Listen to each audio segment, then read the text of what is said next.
Hey guys, Nerdy Perkins here, back from a little break. My computer had a little meltdown, so I had to go get it fixed. But now we're back up and running. Hopefully we'll be continuing doing more videos. But we're going to start with a light one. I'm just going to talk about all the cards that have been revealed since since my computer went kaput. And we'll start out with this promo card, I believe, that I think is going to be handed out at various things in Japan. I have no idea how we're gonna get it here. You know, it's a Luffy card. It looks really cool. The art is really cool. So if that'd be the main reason I want to get it.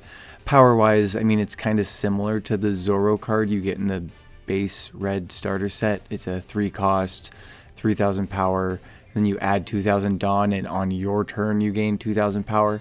So it's kind of it gets you up to the same power as Zoro, has a similar mechanic as Zoro, but it only functions on your turn as opposed to Zoro, where that, as far as we know, works on both turns.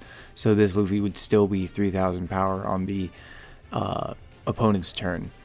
So like I said, there's a Luffy that they revealed later on that I'll talk about that I would probably throw on my deck before I would do this card. But then we're just going to go chronological order, what was revealed. We've been getting, 2 to 3 a day, and some will have more to say about than others. We'll start with the purple kind of grouping that we got with Speed. She's a pretty basic vanilla, 2 cost, 3000, 1000 counter. She has a trigger where it's very similar to Kawamatsu from Green, where you can, play her straight from the life pool. And I like the card. I like the art. No particular reason.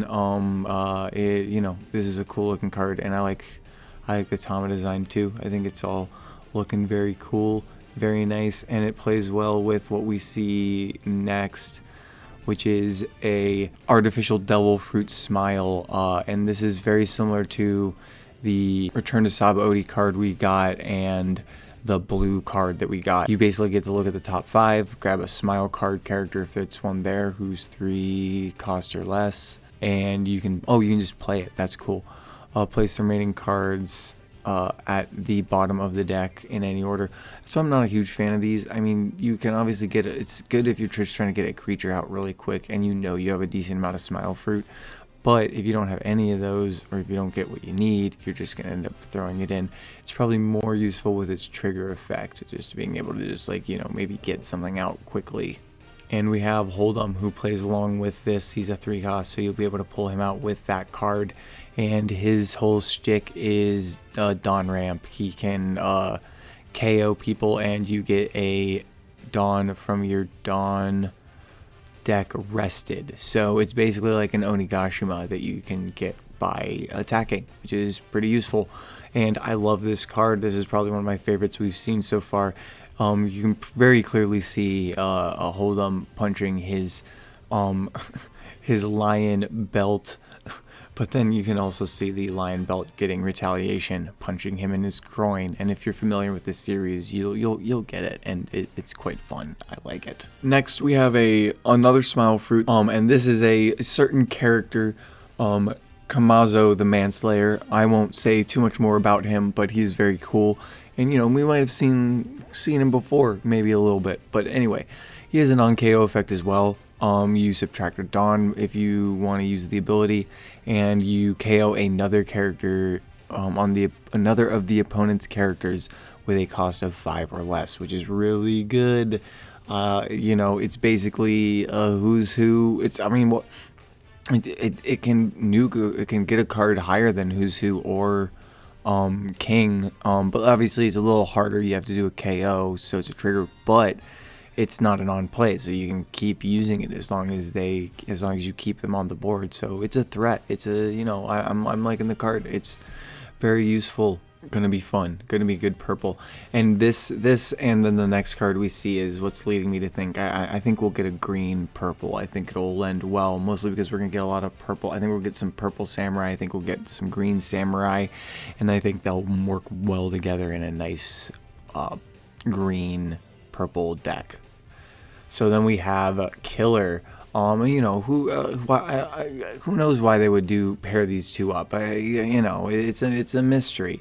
But I really like this card. I already put it in my green for like some testing, and I like how it plays. It's a blocker. You add a Dawn, and if you control 3 or more characters, draw one Dawn or draw one card. So, you know, useful for a little blocker, but also has that extra effect. So, you know, it's just an easy, nice low-level blocker you can kind of throw into your deck and kind of replace those like lower-level vanillas. Yeah, no, and I like the art, really cool. Doing his Sonic Scyther, very like I said, I'm liking that we're seeing a lot of more unique art. So we're seeing a few of these, and we'll see another one coming up here. It's going to be the 2 cost counters. And I believe, well, I think the one we've seen in blue is a 2 cost counter. So I think, and I'll get more to what's going on with blue, but this one is a, if your leader or one character gains 4,000 power, and then you rest an opponent's character with a cost of 4 or less. So it's super useful. It'll make them have to think about their sequencing. So if they attack with their leader first, you can like tap a character that might be a threat on the board. You know, very useful. And then you have its trigger where you can rest an opponent's character, just as useful, being able to maybe like take the wind out of their sails and preventing that one last hit they need to take you out. It's my boy. It's my favorite. Oh, I love him, and it looks really good. I'm a big fan of this. We have Bartolomeo. He is the best. He is a blocker, and you know, he has a barrier ability, so it's not surprising he's a blocker. And you add 2 Dawn, and on the opponent's turn, he gains 3,000 power. And where this, I think, is going to be super useful is if we start seeing maybe like Dawn that instead of giving you 1,000 on your turn, they give 1,000 on your opponent's turn, and that'll make him like extra beefy because you add that 2,000 Dawn, and that brings him up to 4,000, and then the plus 3,000 makes it a 7,000. I think that's exactly what they're trying to do with this guy. Is that the idea is that he's going to be one that you want to throw your defensive Dawn onto. If there is defensive Dawn, I'm assuming. I have to assume just because of how the way the Dawn is working right now. But overall, really like this card. Easy throw into the red, just because, you know, a low-level blocker who can flex into a high-level blocker position is going to be very useful, I think, personally. And, of course, he's my boy. I'm going to have 4 of him in a red deck probably no matter what. All right, and now we have our red 2 cost counter. So we're seeing that these tend to have a little bit more of a beefy added effect. So this one has your leader gains 4,000, or leader or character gains 4,000, then KO one of your opponent's characters with a power of 4,000 or less. So a little bit of a baby Gum Gum Jet pistol. And as a trigger, your opponent's leader or one of your characters gets minus 1,000 power during this turn. So it has a reverse. It's like it has the like guard point buffs you, and this will negate the other person, so you're like busting through. So that's a good trigger. It'll be really useful, and it can maybe stop that last attack if maybe the leader was going to swing in. Oh, I'm sorry, and it's not 1,000, it's 10,000. So, you know, I misread that and wrote that wrong on my little cards that I put in, my little proxies. So good to know. That's going to take the teeth out of anything. So that'll be super useful now that I'm reading it. Wow. Yeah, no, definitely going to be an easy red throw in for this one too. So it looks like we're going to get a little bit of the vanillas spiced in here for the green and blue. So we're going to get Kobe here. 4 cost, 6,000. You know, he's up there higher than Beppo, which is impressive. But you know, we'll probably see. I don't know if we'll see another Kobe in this set, but I think we'll see another Beppo in the main set. And then he has a counter 1,000. You know, not much to say here. He's looking good, talking into his Dendamushi. I'm really liking the background here. Obviously it's just using his basic motif colors, the green of the headband, the pink of his hair. But you know, whoever's doing the background designs, they're doing a good job. I like what you're doing here. Keep it up. All right, so this is where we get interesting, and where we're going to start, where we can start talking about how maybe some of the art I've talked about in previous videos is going to be alt art. and that maybe this law that I will probably pop up on the screen here is probably going to have the alt art of this other, like, of the of another law. I'll try to pop them both up right here. Yay, look how pretty they both are. But we get this Luffy, super useful, but I will pop him down because, this art's okay, but I think what we're going to start seeing is stuff that has this anime art style in the booster set is going to have these really, really, really cool alt arts. And wow, I'm looking at it like fresh on my computer with the PNG, and this is just looking like beautiful. And this is an easy Luffy to throw in. I threw it into red, and I was playing with it, and it's our first card that's playing with the attributes in the corner. So if you add 2 Dawn on this guy, he will not be able to be KO'd when battling a strike attribute characters. So I'm thinking that he can still theoretically get KO'd by like a side effect of a thing. So like obviously who's a slasher, but he'd be able to come in and use his his on play effect to get rid of this Luffy. I'm pretty sure, because I think it's only when battling that this happens. But anyway, he has the power to once per turn bring 2 Rested Dawn onto him. So basically, as long as you're using stuff, you can basically throw 2 Dawn on this guy, have him be a 5,000, have him attack. I think he's gonna be a lot of fun to play with. And like I said, this art is just fire, literally fire, as you can tell by the background. All right, and then we get Jinbe from the blue starter set, as we were kind of expecting. And, he's a vanilla, not too surprising. His effect in red. There's other characters who can get time to shine in the blue starter deck, and that's fine. We'll probably get a blue, character card for him in the starter set as well. So, nothing much to talk about here. He's looking good. And I believe, yes, this one does not have these Straw Hat Pirates. So this is specifically Jinbe pre-joining the crew. And we're getting to our I think the last few things. I think these were kind of revealed in the last day or so. And we're getting more blue cards. And I really like this card. I play tested it a little bit, and it's real fun. So basically, you on play, and as long as you have the leader whose Baroque works, which right now would just be Crocodile, you can basically keep one of your opponents from attacking until the end of their turn, basically. So you can negate a threat of a 4 cost or less, which is really good. It's definitely going to be a good stalling tactic. Which seems to be one of the things we're going to start seeing in blue, is just kind of like interrupting and keeping the opponent from fully utilizing all their characters and all their resources. And like I said, this is an easy throw into blue 100%. One more thing with this, this is another where they're utilizing Mr. Three's ability super well, where he has the wax ability, so it's literally just him being like, cool, boop, you were covered in wax, you can't do nothing for the turn. So like I said, I think it works really well, and it's showing that they're really thinking about the characters when they're making these cards. Except for this next one, I don't get as much, or at least it doesn't function as well with this character. I could have thought of, literally the night before, I was thinking, if we got this reveal, what would it be? And for him, it's you attach a Dawn for Bone Clay, and I love Bone Clay. This art, this card looks really good. I love it. But you look at the top 5 cards of your deck, reveal a Baroque Works event card among them, and add it to your hand. Place the remaining cards at the bottom of your deck in any order.